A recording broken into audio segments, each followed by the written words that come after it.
आदिगुरु शंकराचार्य जी बहुत सुंदर कहते हैं। वे कहते हैं सत्संगत्वे निस्संगत्वम, निस्संगत्वे निर्मोहत्वम, निर्मोहत्वे निश्चल तत्वम, निश्चल तत्वे जीवन मुक्ति।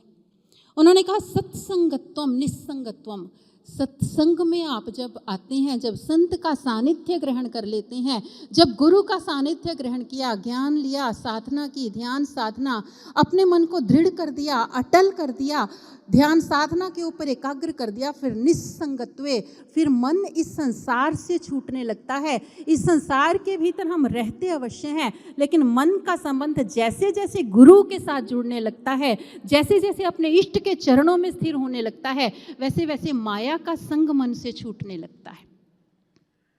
निस्संगत्वे निर्मोहत्वम। और जब माया का संग मन से छूटने लगता है, जब हृदय निस्संग होना शुरू हो जाता है, तो फिर मोह खत्म होने शुरू होते हैं, फिर संसार की आसक्तियां खत्म होनी शुरू होती हैं। निस्संगत्वे निश्चल तत्वम। और जब संसार की आसक्तियां खत्म होती हैं, निर्मोहत्वम, मोह समाप्त होना शुरू होता है, तो निश्चल तत्वम, फिर निश्चल तत्व होता है, फिर अटल होता है, स्थिर होता है, फिर मन अडिग होता है, हृदय दृढ़ हो जाता है, संकल्प अटल हो जाया करते हैं। और जब संकल्प अटल हो गए तो जीवन मुक्ति, फिर जीवन मुक्ति है, फिर मोक्ष के द्वार खुले हैं, फिर मंजिल मिलती है।